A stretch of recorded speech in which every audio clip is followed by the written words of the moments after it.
Hello everyone! Welcome to another Instagram Live. And today I will be talking with Leilani Farha. Let's see. So Leilani is the former United Nations Special Rapporteur on Affordable Housing. She has been playing a major role in ensuring that housing is seen as a human right.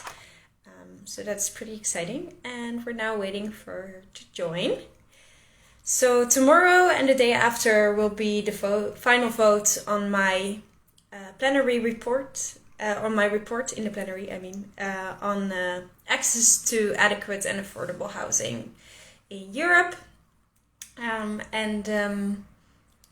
Leilani has done a lot of incredible research in her role as United Nations Special Rapporteur on Affordable Housing. So it will be very interesting to talk with her about this topic. And I see she just joined. Let's see if I can invite her. Yes. Let's see. So she's in Canada. So, usually this would probably be a little difficult. Hey! Hi, Kim. Yes, I was just saying that this is one of the pro things of COVID, that, since we're all working from home, we can actually have these kind of, connections across the Absolutely. world. Absolutely. It's amazing. And thank you for asking me to join you. I'm so happy to be here. This is my first Instagram Live. So Oh, thank you. wow! Yeah.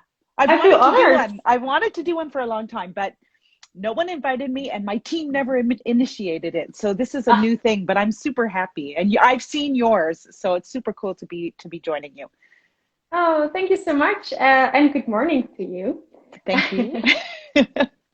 Yes, Yes, so still perhaps waking up. for the perhaps for the people who don't know you, I already gave a short introduction, but perhaps you can explain a bit more on what you've been doing in the field of housing, and perhaps also I don't really know what you did before you came a United Nations Special Rapporteur, but I guess you've done a lot of things before. That doesn't happen like out of the blue, I guess. No. Yes, unfortunately, I have a long work history, and I say unfortunately because it means I'm pretty old. Uh, so for the last 6 years until April 2020, I was the United Nations Special Rapporteur on the right to housing.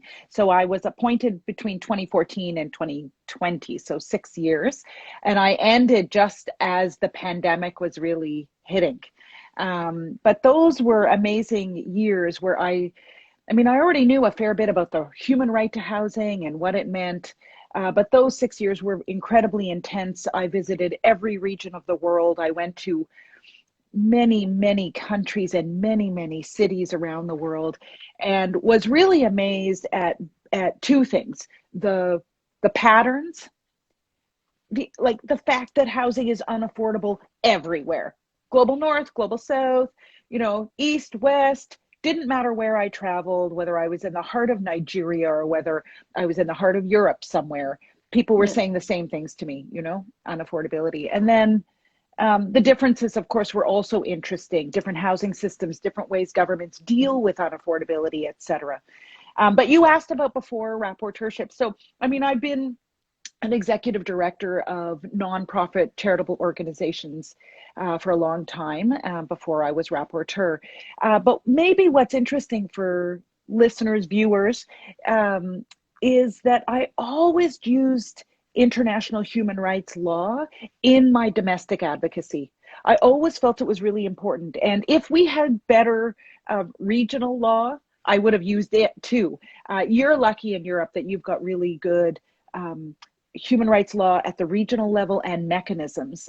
In Canada, we haven't ratified the Inter-American Convention, and so I couldn't really use the regional system as much as I would have liked to, but certainly I used international human rights law all the time, and that was the trajectory into becoming rapporteur. And of course, I actually did a whole bunch of international things while I was doing my domestic work. So perhaps it's interesting to get into these the issues that you encountered. I've been mainly working, of course, on a European level to write my report, but I've also had, a similar experience that in practically every member state of Europe, we have the same causes for the housing crisis. So I would be very curious to hear in your words, what do you see as the main causes of the affordability crisis? Well, I think the main cause is that governments haven't treated housing as a human right and have allowed it to be commodified and over commodified. And they have not paid enough attention to the actual needs of their populations. There's been an assumption that markets will mostly take care of things, even in the global south. I mean, what's amazing to me is you take a country like Nigeria, you take a country like Egypt, both of which I visited on official visits as rapporteur. And what the World Bank and the International Monetary Fund and regional banks are saying to those countries is, you should really set up a mortgage-based housing system. I mean, Nigeria has more people living in extreme poverty than any country in the world. Egypt has a huge number of people living in informality because they can't afford to live in any other conditions. And so to impose this sort of market-based system on those economies is suggestive of what's happening around the world, which is this idea that, housing will be dealt with by markets and less understanding of it as a social good. That to me is the crux of the problem. And from there, we see a whole bunch of problems that flow, policies and, financial policies, tax laws that feed into the commodification of housing and distance us from housing as a social good. Yeah. It's actually, I think, one of the first things that we wrote down as a conclusion when we started doing our research is like, okay, apparently, the freedom to just buy houses and make a lot of profits is better protected than, the right to a house. That's right. In Europe. So that is also one of the main calls, and also the first calls in the report to indeed treat housing as a fundamental human right. I mean, I've loved your work so much because it's very eye-opening for the world, and I really want to get your work out to the world, for the world to see that even in Europe, this is a problem. Because I think there is a sense elsewhere of like Europe being almost like a social haven, right? Where social rights are taken more seriously than in other regions. And there is a modicum of truth, small truth there, but it's being so eroded. So I grew up in Canada, and one of the models as a person growing up in Canada was Sweden. We were always like looking to Sweden as, it's not part of the, is Sweden part of the EU? Yes, it is part of the EU. Yes. Switzerland not. Sweden is. But we would look to Sweden as like this, amazing place to emulate, and I grew up in the 70s. That'll tell you how old I am, as a child. And now to look at Sweden, I've spent a lot of time there because, of course, the director of the film Push that I'm in, the documentary about financialization, he's from Sweden. And so I now have all these connections to Sweden. And it's so deeply disappointing to see Europe go down the path of financialization, commodification, and not treasuring treasuring the social housing as a social good, or the social programs related to housing. And so your work is so important because it forces us to recognize, Europe is in crisis too here, and something has to be done. And you're getting really good pickup in your work, which I'm so happy about. It's making a splash. So it's so important. Thank you. That's really, really nice to hear from you. And and I agree. We see that, in many countries, we got the comment like, yeah, we used to be really a front runner, but, and it's very unfortunate to see, you know, the degradation of especially social housing and public housing, you know, and how it continues to happen, and that is, and that there are a lot of European rules that are actually, you know, amplifying this, that's you know, make it even more difficult to invest in social and public housing. Or in the Dutch case, it means that you can't provide, you know, social housing to a middle income because that would interfere with state aid rules, etc. Whereas, you know, yeah, that's also pure this financial like point of view of looking at it. That's right. I see we have a question from the audience. So let's see. So today, the ECHR published important judgment on homelessness. It ruled that Yes. blanket bans on begging are a violation of Article 8 of ECHR. Yeah. What do you think? The right to family privacy.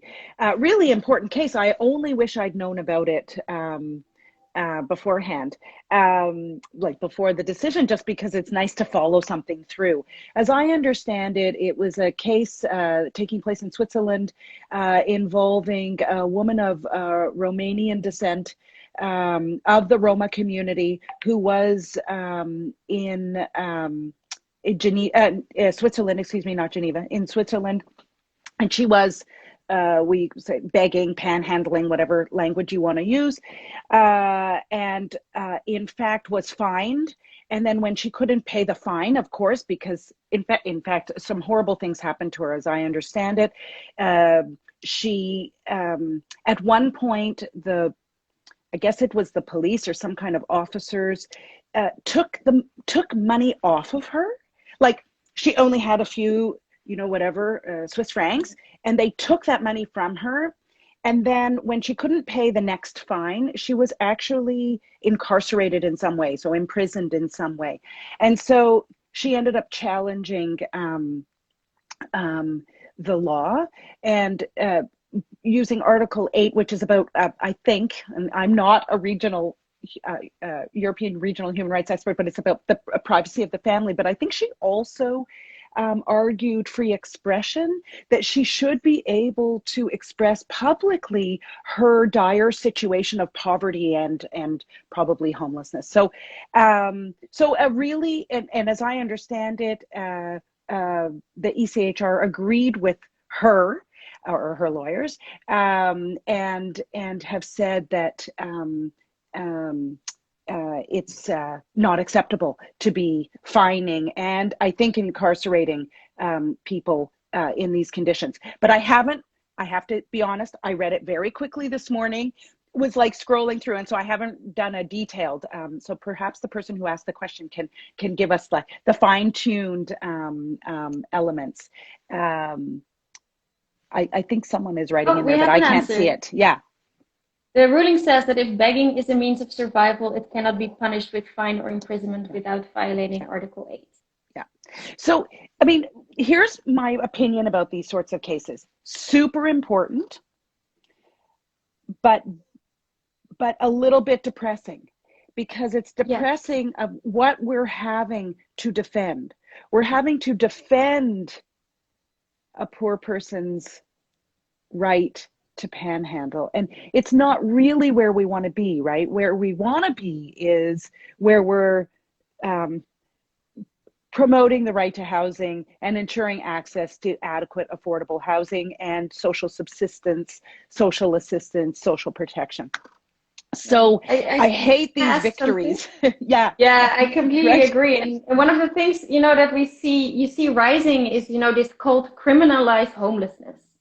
You see it in Europe, but is this also something that you see happening elsewhere in the world? Oh, yes. Oh.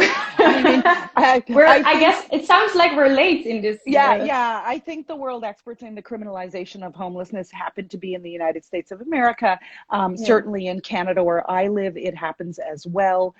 In Nigeria, I mean, you know, these protests that are happening on the street against the SARS, they call it, which is a special police force in Nigeria. That police force, actually, I witnessed it was criminalizing people living under bridges and panhandling and these sorts of things, going out onto the streets and grabbing them en masse, putting them in these vehicles and bringing them to prisons, to these mobile courts, and then they get thrown into these prisons. So this is a worldwide phenomenon, the criminalization of homelessness, and it forces us to engage in the kind of litigation that this brave woman, Romanian Roma woman, engaged in. But is that where we want to be spending our energy and resources? I mean, governments should just, it's a violation of the right to housing. It's a violation of the right to an adequate standard of living. And states should just simply stop criminalizing, refrain from criminalizing. Not too difficult, right? Doesn't cost anything to refrain from criminalizing. I guess it costs more to criminalize. Yes, exactly. Although I don't really like putting the issue in numbers, so we have another question. We have a very engaged audience this afternoon. Your morning. It's very nice. So the question is, energy poverty is an important part of housing. In Spain right now, there is a lot of people living without electricity already for months. How can we ensure energy prices are affordable? Are you an expert on this? I am not, but there are regimes out there. I'm definitely not an expert on this, but there are regimes out there where the cost of energy is subsidized by the state. And that has to be the case. Obviously, access to a warm home in the cold and a cool home in extreme heat are necessary for human survival and are linked to the right to adequate housing.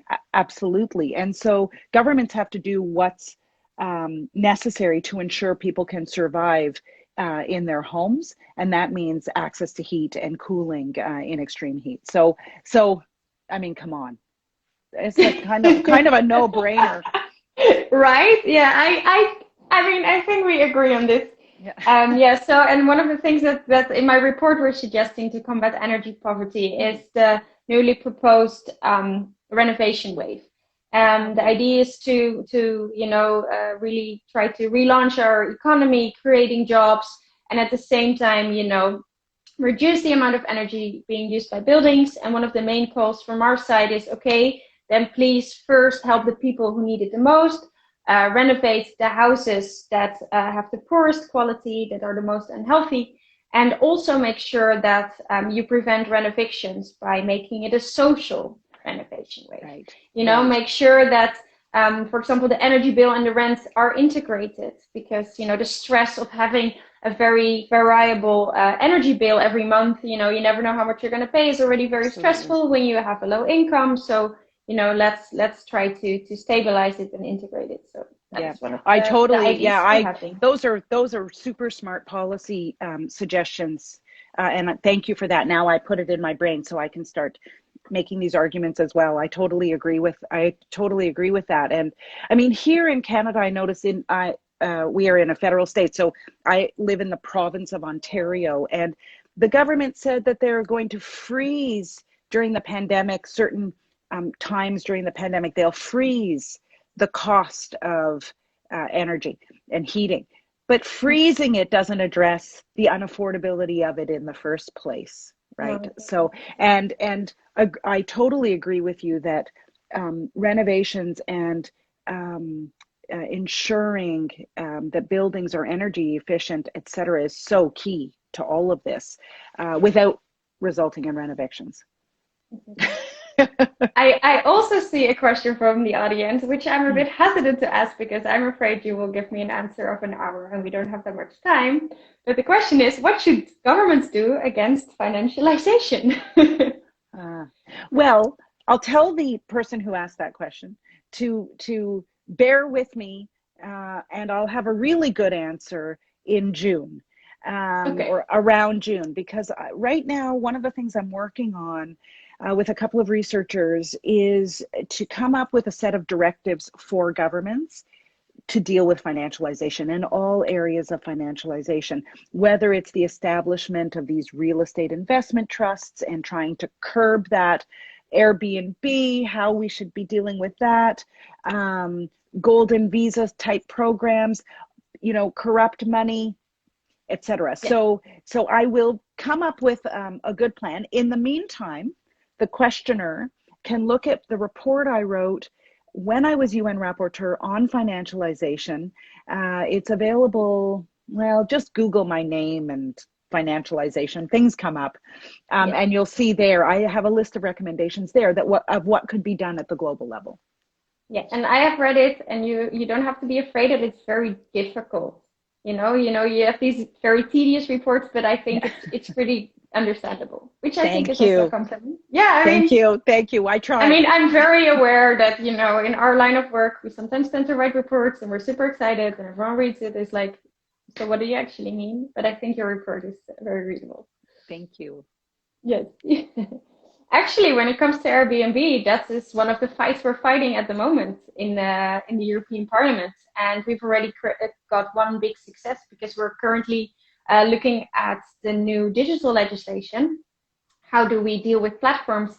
And we managed to get in the proposal that came from the European Commission's an obligation for platforms to share information in case there is a case of illegality, which is often the case with Airbnb, where you have the problem, of course, that it's in the end illegal renting and cities can't do anything about it. And now we have found a way to address this. It was very cool because it's one of the things that we've been, like, especially in my office, I mean, we have been pushing the Commission to put this into the proposal, and they did. So that is very good. exciting. That is good. Yes. See, I'm getting all sorts of updates from you. It's fantastic. So we should make this a regular thing. Yes, I'm all for it. It's always good to learn from each other and to hear, how we can strengthen each other. Mm-hmm. Absolutely. Yes. So you're okay. You're continuing your fight against financialization, and you're also now the director of The Shift, right? That's true. So can you explain a bit more about what you're doing with your organization there? Yeah. So things didn't unfold quite how we thought they would. I started The Shift when I was the UN rapporteur, and it was it was done in collaboration with a big international network of cities called UCLG, United Cities and Local Government, as well as with the Office of the High Commissioner for Human Rights, in particular the Deputy High Commissioner, who was then Kate Gilmore.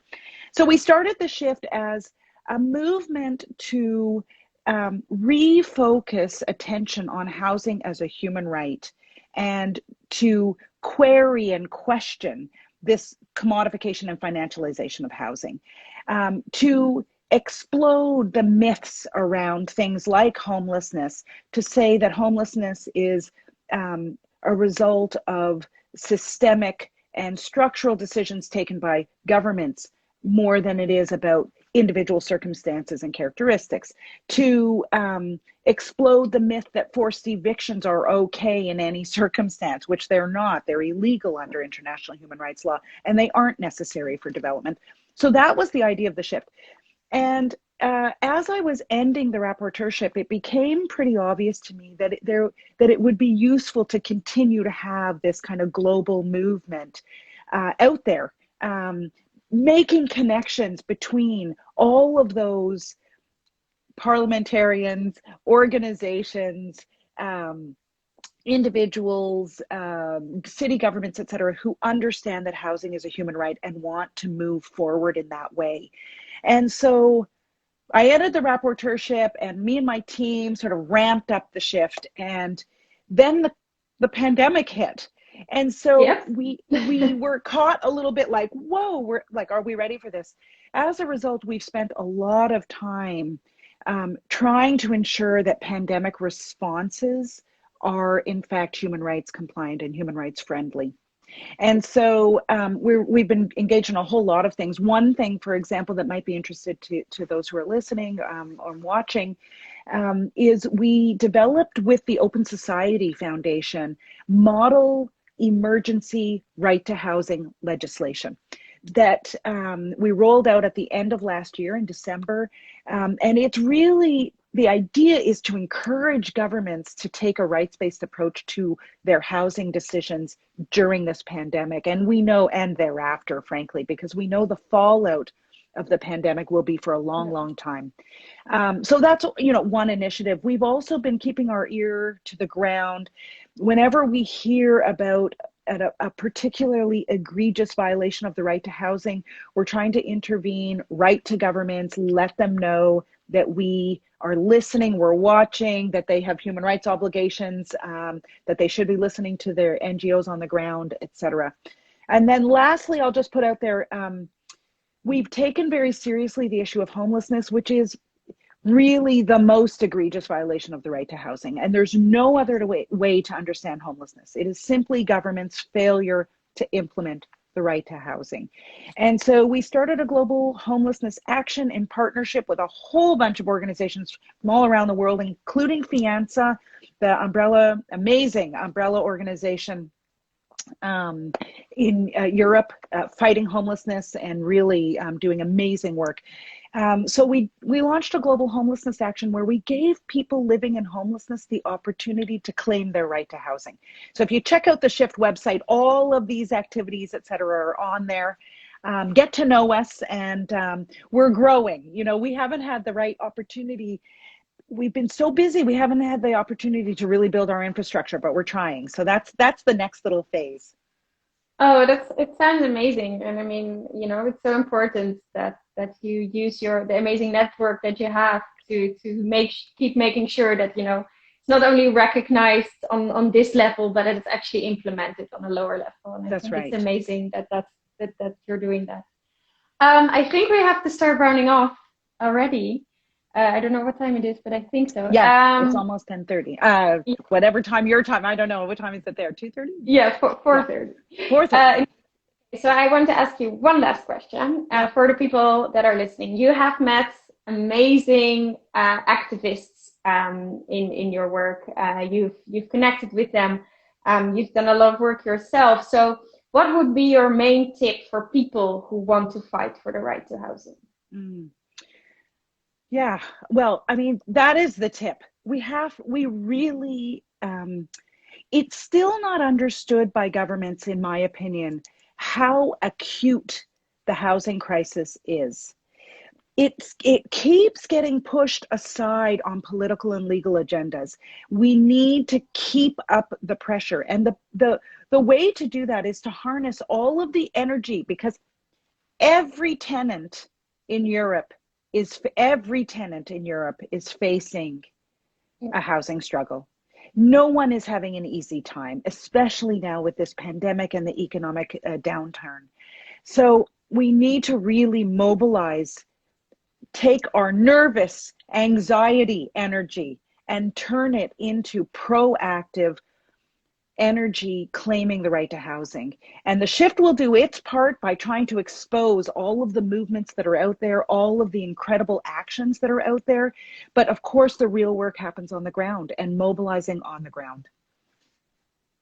All right. Well, I think that's an amazing tip. I spoke last week also with some people who have been organizing rent strikes at universities. So I think there are so many movements, and it's really bubbling around housing. And I think we're gonna continue to see a lot of action in this. Yeah. I have one last thing, Kim. One last thing. Okay. I think people who don't understand financialization, the best way to understand it is to watch Push the film.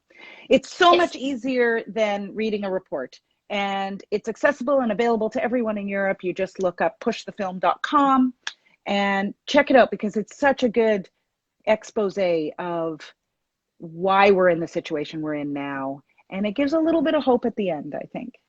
I agree. I've seen it. I really enjoyed it, and I agree. Yes, that's a good. Thanks so much, Kim. It's so fun to speak with you. And I really think we should do this more often, because I learned already a lot. So let's do it again when you have all your plans to tackle financialization. Yes? Good idea. Let's do that. All right. I'm already very excited to hear about them. All right. Well, thank you so much for your time, and I hope you have a lovely day. Thanks, you too. Bye-bye.